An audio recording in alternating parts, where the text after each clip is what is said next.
Hey everyone! After all the awesome reception that you guys gave me for the Record Store Day video, and thank you all so much for that, by the way, I've decided to make more videos focusing on records and music going forward, alongside my other content. So in this series, I'll be looking back and forward at albums of all types and genres. For today's video, I thought it would be best to start with my personal favorite record of all time, Queen's 1975 release, A Night at the Opera. There's a million reasons I can give for why Queen is my favorite band of all time, but I'll make it as brief as I can. Anyone who has listened to this band's entire discography can tell you that there is an amazing variety throughout their career. Sure, we all know Bohemian Rhapsody, We Will Rock You, We Are the Champions, etc., etc., etc., but there was so much more than that, so much more. News of the World alone had you flipping between various styles like punk imitation, piano ballads, blues rock, and that one leads to another song like Who Needs You, with Spanish guitar, maracas, and even a cowbell. Yes, there was cowbell in music before Saturday Night Live made jokes about it. Needless to say, the variety was there. But even more than that, it was just the sheer heart, no pun intended, that they put into their work.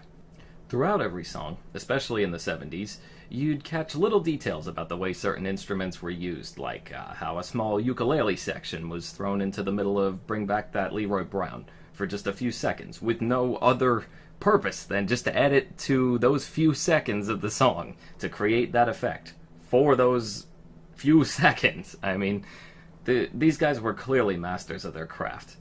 And, of course, lyrics were another strong point. They would help each song craft its own identity to the point where we could better understand the feeling behind each piece. And yes, there was absolutely feeling put in between each and every track that they would release. I'll be happy to give more examples as we go through this particular album so that you could get a better idea of what I'm talking about. And I didn't even mention Freddie Mercury's singing ability the whole time. Well, I guess now I just did, but yeah. The first song on the album is Death on Two Legs, and what a song it is. Starting off with a calm but fast array of piano notes, we suddenly hear things start to get louder and noisier with a haunting dun-dun, dun-dun sound before we eventually get into the song's main structure with the drums and guitars. Kind of felt like, like Jaws was coming alive at you there. What, was Jaws even made then? I don't even remember. I'd have to look into that. Freddie Mercury wrote lyrics to this one out of clear resentment for his original manager, Norman Sheffield. I'm not going to go into the specifics of their relationship, as I've heard two very, very different stories about what happened between Norman and the rest of the band, so I'm just going to stick to the lyrics themselves here. It is angry and very unapologetic. That said, Freddie's anger here really made him shine on this track, as you could just feel that raw emotion emanating off of him and into that microphone. But yeah, I mean, I really felt for him there. But again, I don't know what fully happened, but you could really feel his feelings coming off of that track and into you after the fact. And boy, was that some cold wording on his part. But if justified, hey, so be it. Brian May's guitar parts here were also excellent, as his little solos helped add to that whole ferocity, along with those really great vocal harmonies that we of course all know and love to hear. The next track, Lazing on a Sunday Afternoon, is much more laid back by comparison. We get a very sweet little piano melody with some accompanying drums, and Freddie's voice singing through a filter, making it sound more, I'll say, old-timey, but in a good way. The lyrics are really cute, talking about various small activities to represent each day of the week, all before leading us back into the Sunday afternoon. Just when you think that you've got the song all figured out, they surprise you with a really fast array of drums and guitars, really heavy outro, with another great Brian May solo thrown in for good measure. Literally. Before we get another moment to breathe, we're already thrown right into the next track, I'm in Love with My Car. I'm not going to lie to you, I actually have a few friends that always choose to skip this song when going through the album. Why? I'm not totally sure, but I assume it has to do with the fact that it's sung by Roger Taylor instead of Freddie, or if it's just the fact that it's a more straightforward rock song without any of the usual bells and whistles that they throw in. Personally, I'm fine with it. I think it just helps change up the pace of an album that was already constantly changing its pace with every single track. It's a love song about a car. It's exactly as silly as it sounds, and that's why I think it works. Yes, You're My Best Friend. What some people tend to forget about this catchy little tune was that it was written by John Deacon, the band's bassist, who was just learning to play the piano around that time. While Deacon never wrote more than a handful of songs for the band, many of them went on to become really successful hits anyway.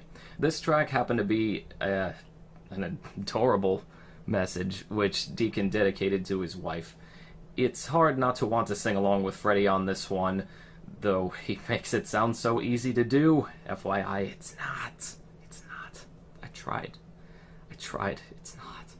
The next song is 39, a folkish sci-fi track about a group of astronauts who leave Earth for a year on a voyage and come back home to find out that 100 years have passed since then. If this sounds like the plot of Interstellar, that's because it's pretty much based off the same scientific principle. In fact, when Interstellar was first announced, this song was exactly what I thought of. On top of the amazing acoustic guitar work that Brian May does a really wonderful job with, he also does an amazing job singing in this one, to the point where some people couldn't even tell that it was his singing and not Freddie Mercury's. So that says everything right there. It's just a really impressive and really beautiful track all around. I don't think it gets enough praise these days. Next up is Sweet Lady, another straight-up rock song with a really catchy main riff. It's stuck in my head right now as I'm talking about it. Unlike the other songs, this one appears to be played in a 3/4 time signature, which may confuse some people that are used to something, or rather not used to something outside of the usual 4/4 signature framework. What stood out to me about this one was actually the speed that the song picks up with near the end of the track. Both Brian and Roger were actually really at the top of their game with this one, with the fast solos and that hard, heavy drum work to lead us out. I heard that Roger actually had a very hard time playing that song in the studio and getting the drums right, and I don't blame him. That was some real great work on their part. And now here's another impressive feat. Seaside Rendezvous comes off as a simple piano-focused song at first, but it delves into all the interesting sounds and effects that make it something really standoutish all of a sudden. Funniest part of the whole thing is that it was only recorded by Freddie and Roger, just the two of them. All the various sounds and the fake quote-unquote instruments that you hear, they were all done by them alone. Really impressive when you consider the sheer nuttiness of it all. Honestly, it's one that's catchy, but unique. You catch little different sound effects every single time you hear it, and they don't come from the instruments that you think they do. It's really fun to actually read about if you get the chance. And that finally brings us to side 2. Next up is The Prophet's song. I'm not going to lie to you, despite being on the same album as Bohemian Rhapsody, I still believe this to be one of the band's most underrated songs. It is long, one of the longest songs of their whole career, in fact. And it is epic. Brian May wrote this one after a dream that he supposedly had about the Great Flood.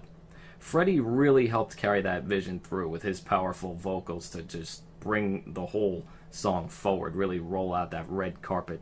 I mean, I was getting Highlander vibes long before they even wrote the music that would be in Highlander, but probably the most impressive part of the whole thing, and that's saying a lot because there's a lot of impressive things in this, is the way that Freddie used a tape delay effect in order to make his voice imitate itself multiple times in this long sequence. This effect is called vocal canon, and it is really cool. If you ever tried to imagine what, say, a group of Freddie Mercurys all singing together in a room, like 5 of them, just singing together would sound like, this is probably about as close as you're going to get to that answer. Really well worth listening to. Once the track comes to its finish, it's followed up by a really beautiful outro with some amazing string plucking techniques by Brian, all that lead us into the piano ballad song Love of My Life.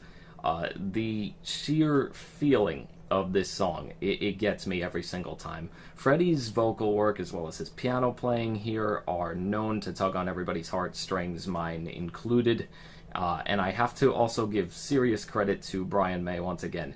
He didn't have to play the harp in this track, but by golly, he did it, and it is good. Why is that such a big deal? Have you played the harp before? The thing is no joke. Honestly, I applaud anyone who can play a harp successfully, and Brian pulled it off. So kudos to Freddie, Brian, and the team on that one. Really, really just emotional resonance all around with that one. After this, we get to the song Good Company. Another one I don't hear people mention too much, and that's a shame. Not only is the song style itself a fascinating little 1940s, Dixieland jazz style piece. How the hell often can you hear that these days in a sentence? With Brian May singing and playing the ukulele. The lyrics start out innocent enough until you realize how sad and dark that the whole thing really is. The man in the song marries and tries to keep his friends. Over time, he devotes more time to his marriage and work, and eventually loses all those friends. After that, he dedicates all his time to his work and neglects his family. His wife leaves him. He wants to talk of the lessons that he has learned in life from all of this, but no one's there to listen anymore. Wow. For a track with such a happy sound and tune to it, it's almost off-putting but strangely enticing at the same time, the way that this whole thing was put together. And those little guitar solo notes thrown into the final verses also really helped carry the whole thing home. Just a really cool little track with effects that you wouldn't have heard back at the time that style of music was popular. And it's another one of those signs of Queen just taking any style and making it their own thing. Really, really stand out to me, at least. And here we are. The track you all know and can recite 1,000 times over, Bohemian Rhapsody. What's there to say that hasn't already been said 1,000 million bazillion times? It's a song in sections, similar to many of the other great progressive rock epics of the time, though with less length attached to it. It's the reason people mistakenly think of the band as an operatic and glam rock group, which couldn't be farther from the truth for anyone who's actually listened to their discography. The work put into this track clearly shows. In fact, I'm not gonna lie here, this track may be the reason I even got into progressive rock in the first place, if I'm being completely honest here. I had heard bits and pieces of it when I was younger, mostly because of, Wayne's World like everyone else, and that silly Mountain Dew commercial, which, watch it if you ever get the chance, it's pretty hilarious. But there's no question in my mind why this whole track is so famous and so coveted by everybody. And I mean everybody. The powerful lyrics, the change-ups between each of the three movements, the vocal harmonies and effects, which sound amazing on your stereo, by the way. Please, God, just listen to it with a good stereo. Your ears will thank you for the rest of your life. And, of course, those heavy guitar riffs near the end to escalate things even further. All before bringing us back down to Freddie and the piano, where everything began. Is it obvious to say that this is one of the greatest songs of all time? Yes, it's extremely obvious. Does that make it wrong? I don't think so. So how do you follow up such an amazing piece of music? How can you possibly put another song in front of that one and still save face while doing it? Why? By recording a cover of God Saves the Queen, of course.